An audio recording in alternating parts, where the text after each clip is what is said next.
Waalaikumsalam Pak Rahmat.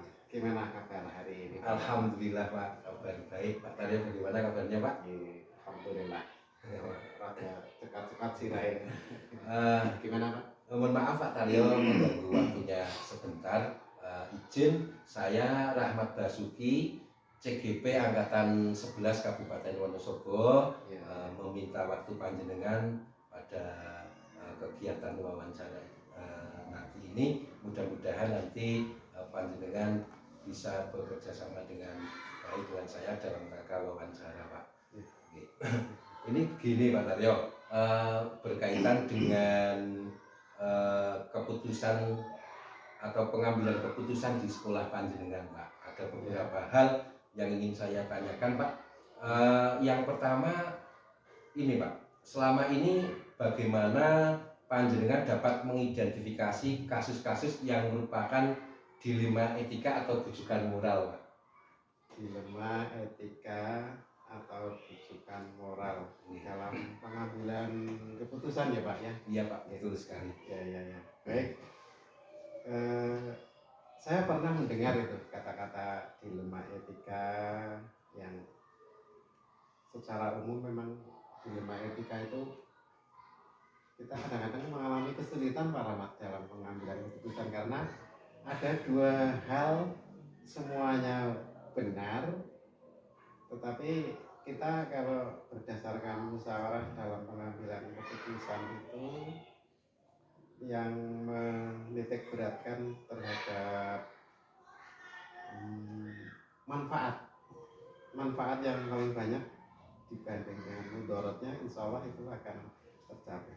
Yang jelas, yang pertama sekali kalau saya mendapati ada kasus dilema etika atau bujukan moral, harus bertemu dengan yang punya masalah dulu Pak Rahmat, berkomunikasi dengan pihak yang bermasalah, kemudian kita pahami bersama-sama permasalahan itu seperti apa dan dipecahkan bersama-sama untuk mencapai keputusan yang terbaik untuk semua pihak. Itu kalau banyak pihak, kalau individu berarti misalnya Pak Rahmat, otomatis yang terbaik bagi Pak Rahmat, yang jelas tidak ada yang berseberangan dengan hukum. Siap Pak. Itu kira-kira Pak. Luar biasa sekali ini Pak Taryo dalam rangka mengidentifikasi kasus-kasus di sekolah panjenengan gitu. Dari identifikasi kasus tadi Pak, selama ini bagaimana panjenengan menjalankan pengambilan keputusan di sekolah panjenengan Pak? Terutama untuk kasus-kasus di mana ada dua kepentingan yang sama-sama benar Pak, atau sama-sama mengandung nilai kebijakan. Gitu. Tadi di awal saya sudah membuka bahwa mengambil keputusan yang keduanya benar. Terus yang pertama sekali dalam pengambilan keputusan adalah mengidentifikasi masalah Pak Rahmat. Mengidentifikasi masalah itu nanti akan ditemukan masuk dilema etika atau masuk di bujukan moral gitu. Kalau sudah masuk dilema etika, yang jelas kita harus mempertimbangkan beberapa hal atau dua hal yang sama-sama benar untuk nanti bekal dalam mengambil keputusan, termasuk masalah individu atau masalah yang menyangkut banyak orang.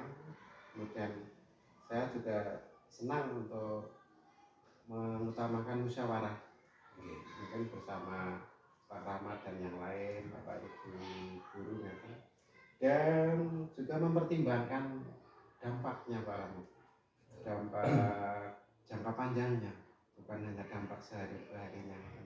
Jadi karena Pak, ya kita selaku pengambil keputusan tanggung jawabnya orang karo Pak Rahmat tapi dengan Allah Subhanahu wa taala itu. Kira-kira seperti itu Pak. Iya Pak, luar biasa sekali ini dalam rangka panjenengan mengidentifikasi masalah yang ada di sekolah.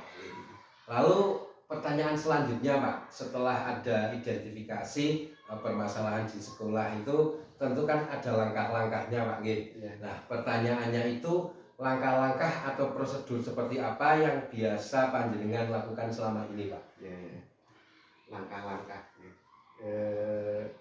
jarang tertulis sih Pak, namun nggih, secara umum yang pertama jelas mengidentifikasi masalah yang pertama untuk memilah atau memilihnya kan. Yang berikutnya adalah eh, investigasi permasalahan Pak. Investigasi permasalahan itu untuk mendapatkan temuan, kemudian fakta yang terkini, dan selanjutnya masalah itu diputuskan ada peluangnya enggak itu Pak Rahmat ya. Dan dalam pengambilan keputusan, yang terakhir mengambil keputusan itu harus berdasarkan pada asas manfaat yang paling banyak untuk kebaikan. Terima kasih Pak, langkahnya sudah sangat luar biasa yang Panjenengan lakukan Pak. Nah, dari apa yang Panjenengan sampaikan tadi, langkah-langkah itu tentu saja kan ada langkah yang paling efektif Pak. Ya. Nah, pertanyaannya hal apa nomor Pak? Langkah atau prosedur seperti itu yang paling efektif itu yang seperti apa Pak? Maksudnya dalam mengambil keputusan yang paling efektif begitu ya Iya, Pak? Pak. Yang paling efektif itu kita yang berbasis pada hasil akhir yang sangat bermanfaat. Pada hasil akhir, jadi orientasinya pada berbasis pada hasil akhir. Hasil akhirnya ada manfaatnya enggak? Kemudian dampaknya gimana, jangka pendek, jangka panjangnya gitu. Kemudian juga mengutamakan rasa peduli Pak, kepedulian gitu. Dalam keputusan kita peduli terhadap individu atau banyak orang yang sedang ada permasalahan tersebut ya. Juga mempertimbangkan dampak jangka panjangnya, kemudian apa namanya itu tetap berorientasi pada hal yang benar dan berorientasi pada aturan-aturan yang berlaku. Oke, Pak. Terima kasih. Itu yang dianggap efektif Pak. Ya. Kemudian hal apa saja ini Pak kira-kira yang selama ini merupakan tantangan dalam pengambilan keputusan Pak? Karena menjalankan sesuatu itu apalagi ini keputusan pasti ada tantangannya. Nah, tantangannya itu kira-kira apa? Oke. Pak Rahmat sudah pernah belum? Misalnya pada saat yang sama Pak Rahmat harus melaksanakan Zoom meeting CGP, kemudian harus mengantar istri ke puskesmas karena itu segera. Ya, itu. Nah, kira-kira seperti itu Pak Rahmat. Iya, berarti satu hal yang tantangannya itu harus berani memutuskan dua kasus yang namanya etika moral. Berarti dua kasus yang semuanya benar harus dilaksanakan, tetapi kita harus pandai-pandai dan harus benar dalam mengambil keputusan yang paling banyak manfaatnya. Tantangannya itu sulit diputuskan gitu. Jadi butuh skala prioritas, peduli, perasaan itu campur baur dalam pengambilan keputusan yang disebut dengan dilema etika tersebut Pak Rahmat. Luar biasa memang tantangannya seperti itu Pak. Nah, setelah ada tantangan itu pasti kita kan akan Pak, mengambil keputusan yang terbaik gitu. Nah, selama ini apakah Panjenengan itu memiliki sebuah tata kelola atau jadwal tertentu dalam penyelesaian kasus dilema etika? Selama ini saya cenderung mengalir saja Pak Rahmat. Jadi tidak ada jadwal khusus dalam mengambil keputusan yang dimaksud dilema etika atau juga moral. Tapi yang pasti itu harus ada skala prioritas Pak. Skala prioritas, misalnya ada tiba-tiba individu muncul pengaduan atau kasus yang harus ditangani, kemudian ada muncul yang lain lah. Disitulah kita harus berani mengambil skala prioritasnya dalam pengambilan keputusan tersebut Pak. Jadi benang merahnya tidak ada jadwal tertentu Pak, tetapi ketika ada permasalahan itu langsung diputuskan, diambil langkah-langkah agar masalah itu tidak menjadi berlarut-larut Pak. Gitu. Lalu Pak, ini kaitannya dengan pengambilan keputusan itu juga, kira-kira adakah seseorang atau faktor yang selama ini mempermudah atau membantu panjenengan dalam mengambil sebuah keputusan dalam kasus dilema etika? Ya, ini pembelajaran juga buat Pak Rahmat ya, bahwa seorang kepala sekolah itu fungsinya ganda. Yang pertama sebagai leader dan yang kedua sebagai manajer. Apabila dalam pengambilan keputusan itu kita memanfaatkan sebagai manajer, otomatis langsung ketok palu, saya ambil keputusan ini. Tapi kepala sekolah harus diimbangi dengan fungsinya sebagai leader. Artinya apa? Harus mengutamakan musyawarah. Nah, banyak sekali orang-orang yang membantu saya karena kepala sekolah tidak bisa mengambil keputusan secara sepihak kalau itu memang harus menyangkut perasaan atau kepentingan orang banyak. Ya, yang jelas sebagai Pak Rama dan Bapak Ibu guru yang lain, bahkan kadang-kadang merambah ke komite sekolah atau pihak-pihak lain yang terkait. Luar biasa ini Pak Daryo, memang dinamika menyelesaikan sebuah masalah baik itu yang berkaitan dengan bujukan moral ataupun dilema etika Pak. Nah, terakhir ini Pak, terakhir pertanyaan dari saya. Dari contoh kasus sebuah permasalahan di satuan pendidikan panjenengan, pasti kan ada pembelajaran Pak. Nah, pertanyaannya, pembelajaran apa yang dapat panjenengan petik dari pengalaman panjenengan mengambil sebuah keputusan baik itu di bujukan moral ataupun di dilema etika Pak? Baik. Dalam pengambilan keputusan memang ya, hati nurani Pak. Pertama hati nurani harus bermain Pak ya. Intinya yang pertama harus berdasarkan pada identifikasi masalah gitu. Terus cara pembahasan dan pengambilan keputusan itu orang ngobrol-ngobrol gitu. Kemudian dilanjutkan dengan ya ada uji kebenaran. Ini kasus ini benar apa enggak gitu. Nah, ini harus kita lakukan uji walaupun secara sederhana kan. Kemudian juga mengutamakan nilai-nilai kebajikan Pak. Nilai kebajikan harus masuk dalam pengambilan keputusan. Kemudian juga dalam mengambil keputusan harus mengambil keputusan yang banyak manfaatnya daripada mudorotnya. Dan yang terakhir, keputusan itu harus dipertanggungjawabkan. Misalnya dengan Pak Rahmat, yang terakhir dengan Bapak Gusti Allah itu yang sangat penting. Jadi kita harus bertanggung jawab terhadap keputusan akhir dalam sebuah kasus, apalagi ini ya ada kompleks gitu lah. Kira seperti itu. Luar biasa sekali Pak. Saya banyak mengambil pengalaman dari wawancara kita hari ini Pak terkait dengan pengambilan keputusan di sekolah panjenengan. Ini betul memberikan manfaat kepada saya. Sekali lagi saya terima kasih atas waktu yang sudah panjenengan luangkan pada sesi wawancara ini Pak. Mudah-mudahan nanti bisa bermanfaat untuk saya ke depannya Pak. Sekali lagi terima kasih Pak. Amin. Cukup. Assalamualaikum warahmatullahi wabarakatuh. Sukses Pak Rahmat. Amin.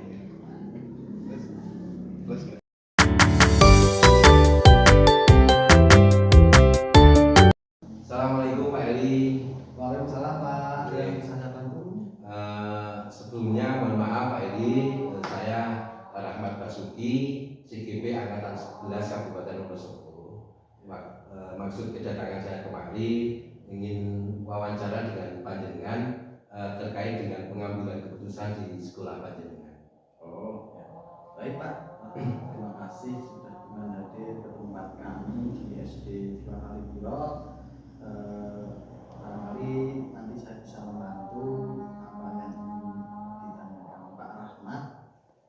Kebetulan saya sedang free, tidak ada kegiatan.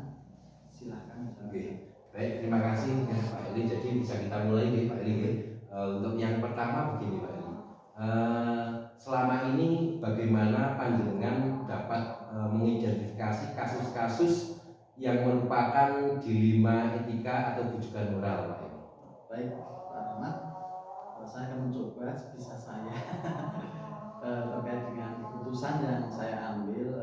Mungkin perlu Pak Rahmat ketahui bahwa yang namanya kasus dimanapun tempatnya itu pasti ada, apalagi di sekolah tentu juga sedikit banyak pasti ada. Dan sebuah kasus itu kan mesti membutuhkan keputusan. Nah, keputusan itu ada di tangan kepala sekolah. Tentunya ini juga saya alami, apalagi di awal-awal ketika saya menjadi kepala sekolah itu juga dihadapkan dengan suatu masalah. Ini tantangan bagi saya sebenarnya. Nah, terkait dengan cara mengidentifikasi kasus yang termasuk tadi apa Pak? Dilema etika dan bujukan moral. Yang pertama mungkin yang kalau saya sendiri itu yang pertama ya kita harus mengidentifikasinya dengan mengetahui dulu apa itu dilema etika, apa itu bujukan moral. Nah, itu yang pertama. Nah, dalam hal ini kalau yang sepanjang yang saya ketahui itu kalau dilema etika kan sebuah kasus di mana apa ya namanya istilahnya dihadapkan pada dua hal yang sama-sama benar ya, atau dua nilai kebajikan. Kemudian kalau yang bujukan moral itu kan yang satu benar, yang satu salah, atau satu melanggar hukum atau melanggar norma, yang satu sesuai dengan norma. Nah, itu yang pertama harus saya kira kita harus tahu itu dulu. Kemudian setelah itu tentu saya akan mengumpulkan informasi dari berbagai pihak, mengamati kasusnya. Kemudian setelah itu ya saya kira setelah diamati dari berbagai kasus itu kita buat daftar permasalahan. Ini termasuk kategori istilahnya daftar identifikasi kasus lah. Jadi ini masuk kategori dilema etika atau kategori. Nah, kalau sudah ada daftar kan kita jadi bisa memilah ini ya. Nah, ketika terjadi sudah dipilah baru kita memutuskan. Oke. Baik, terima kasih Pak Heli. Itu cara panjenengan mengidentifikasi suatu permasalahan di sekolah panjenengan. Lalu yang kedua Pak Heli, selama ini bagaimana panjenengan menjalankan pengambilan keputusan di sekolah panjenengan, terutama untuk kasus-kasus di mana ada dua kepentingan yang sama, jadi benar atau salah atau sama-sama mengandung nilai kebajikan, itu bagaimana panjenengan menjalankan pengambilan keputusannya? Baik Pak. Dalam mengambil keputusan sebagai seorang pemimpin, tadi memang saya sampaikan pertama ya harus benar-benar mengetahui, diamati kasusnya apa, kemudian setelah itu mengidentifikasi terlebih dahulu apakah kasus tersebut termasuk bujukan moral atau dilema etika. Kemudian di sini kan juga mempertimbangkan hal yang ketika itu dilema etika, kita mempertimbangkan apakah benar kasus-kasus tersebut itu istilahnya dua yang sama benar lah ya. Nah, kemudian di sini saya kira juga membutuhkan data terkait faktor apa yang menjadi masalah, kemudian pihak mana saja yang terlibat. Lalu setelah itu kita istilahnya mengambil keputusan. Ini juga menjadi pertimbangan juga masalah itu termasuk masalah pribadi orang per orang atau masalah kelembagaan yang terkait dengan sekolah. Nah, saat ini juga kalau saya menjadi pertimbangan Pak. Pertimbangannya ketika itu pribadi mungkin ya kita agak memperjuangkan kepada itu menjadi pertimbangan istilahnya masalah-masalah umum di sekolah ya, ini saya kira yang perlu diprioritaskan. Jadi prioritas itu juga menjadi pertimbangan. Terima kasih Pak Heli, ini menarik sekali perbincangan kita hari ini Pak Heli terkait dengan pengambilan keputusan seperti yang kita sampaikan tadi. Terus yang selanjutnya Pak Heli setelah mengidentifikasi kemudian menjalankan pengambilan keputusan, dalam rangka menjalankan pengambilan keputusan itu kan perlu adanya langkah-langkah. Yang ingin saya tanyakan itu langkah-langkah atau prosedur seperti apa yang bisa panjenengan lakukan selama ini, Pak? Ya. Utamanya terkait dengan langkah-langkah yang identifikasi tadi sudah jelas, kemudian mempertimbangkan suara hati, nalar yang juga sejalan dengan kebenaran yang istilahnya saya pahami, itu juga menjadi pertimbangan saya. Kemudian di sini juga saya mempertimbangkan kepentingan peserta didik. Jika kasus itu berhubungan dengan peserta didik, ya ini menjadi prioritas berdasarkan pada prinsip berpikir berbasis hasil lahir, kemudian berbasis peraturan, dan juga berpikir berbasis rasa peduli. Kemudian tahap selanjutnya adalah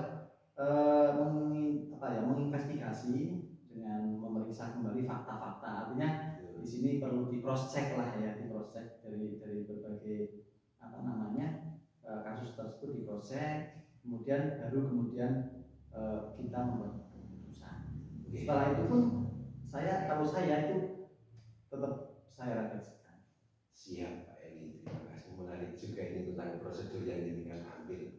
Nah, selanjutnya Pak Eli, ini terkait dengan prosedur yang sudah panjenengan ambil tadi, itu pasti ada hal-hal yang efektif dalam pengambilan keputusan pada kasus-kasus dilema etika di sekolah panjenengan. Nah, pertanyaannya begini Pak Eli, hal-hal apa saja yang selama ini Anda anggap efektif dalam mengambil keputusan pada kasus-kasus dilema etika ini?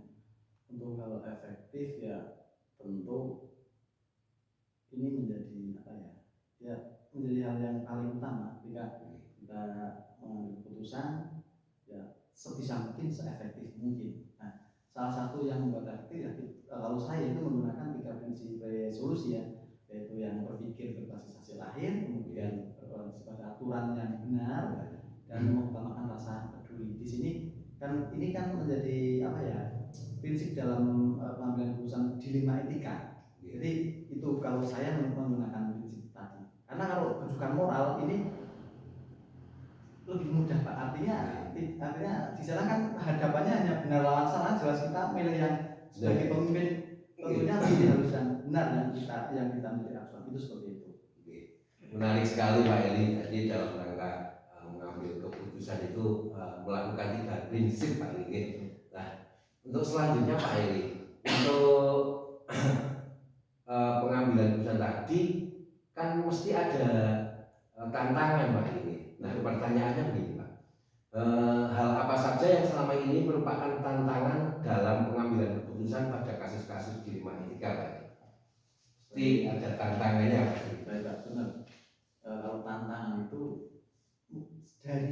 dari pengertian dilema etika itu sudah menjadi tantangan tersendiri bagi saya, di mana saya harus mengambil keputusan pada 2 kasus yang keduanya itu sama-sama benar atau sama-sama mengandung nilai kebajikan. Ini kalau saya ini menjadi tantangan tersendiri.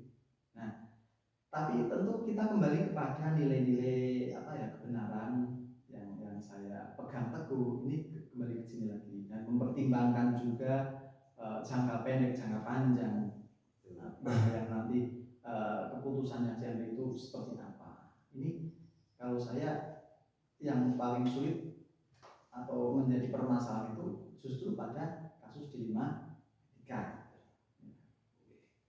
Luar biasa sekali ini Pak Eli dalam rangka menghadapi tantangan-tantangan yang selama ini dihadapi, menurut saya sudah luar biasa Pak Eli. Nah, untuk selanjutnya Pak Eli, ini apakah Anda memiliki sebuah tata kelola Pak, atau jadwal tertentu dalam sebuah penyelesaian kasus dilema etika? Apakah Anda langsung menyelesaikan di tempat atau memiliki sebuah jadwal untuk menyelesaikannya? Bentuk atau prosedur seperti apa yang Anda jalankan Pak Eli? Baik, kalau terkait jadwal saya kira tidak ada halangan. Artinya di sini kalau saya ketika menyelesaikan masalah, ya istilahnya lihat tingkat urgensinya. Jadi ketika permasalahan tersebut itu memang dibutuhkan, artinya begini, memang mungkin kategori yang bisa diselesaikan pada waktu itu ya langsung diselesaikan. Jadi tidak menunda-nunda masalah seperti itu. Kemudian dalam hal ini juga mungkin kepala sekolah itu kan suatu saat memang istilahnya kalau di dalam manajemen kepemimpinan itu kan menjadi istilahnya pengambil keputusan, pengambil kebijakan.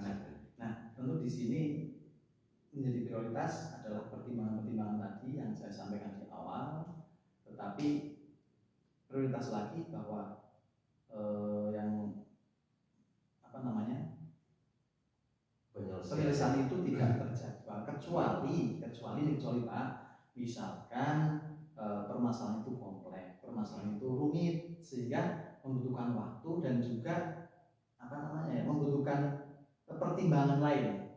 Artinya kan setiap keputusan kan tidak sepenuhnya itu kepala sekolah atau pimpinan. Namun demikian pimpinan juga mungkin membutuhkan masukan, membutuhkan saran dari dalam hal ini misalnya di tingkat sekolah ya mungkin dengan guru senior yang ada di sekolah itu atau dengan komite sekolah. Nah, kalau hal itu artinya kasus yang sedemikian ya mungkin kita perlu membuat jadwal karena melibatkan orang lain. Tetapi secara istilahnya jadwal rutin itu tidak. Jadi saya garis bawahi Pak Gi, untuk jadwal penyelesaian masalah itu tidak ada terjadwal secara tertulis dan itu. Tapi pada dasarnya panjenengan mengambil keputusan itu untuk menyelesaikan sebuah masalah itu secepatnya Pak Gi agar tercipta kondisivitas di satuan pendidikan panjenengan. Nah, untuk selanjutnya Pak Eli ini dalam rangka pengambilan keputusan itu adakah seseorang atau faktor-faktor apa yang selama ini mempermudah atau membantu Anda dalam pengambilan keputusan dalam kasus-kasus dilema etika Pak Eli? Jelas ada Pak. Ada. Apalagi ini kasus dilema etika. Kalau rujukan moral, saya berani mengambil keputusan.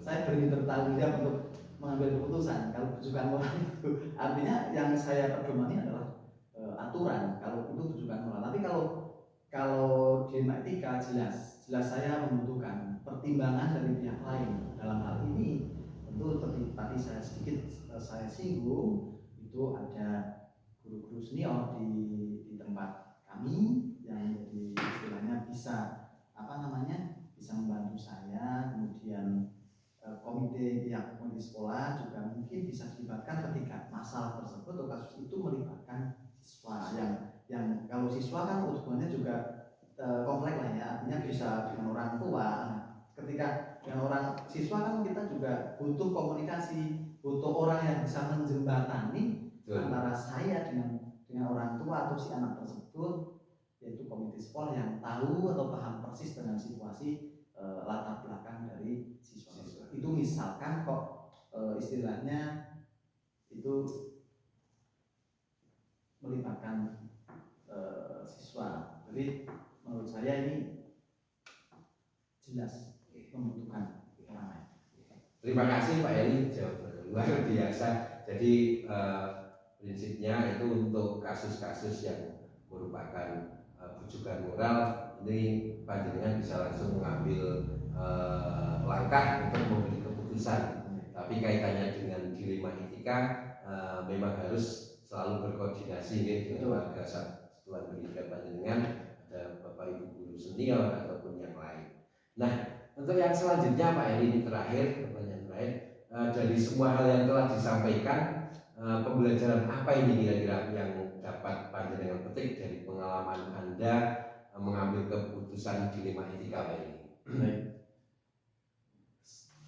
Terkait pertanyaan terakhir, sekalipun itu adalah kasus dilema etika yang semuanya itu didasari dari nilai-nilai kebajikan, ini kan juga sebuah masalah. Ketika ada dua masalah yang berbenturan, itu, pembelajaran saya, apapun masalahnya, entah itu dilema etika ataupun rujukan moral, ya tetap harus diselesaikan.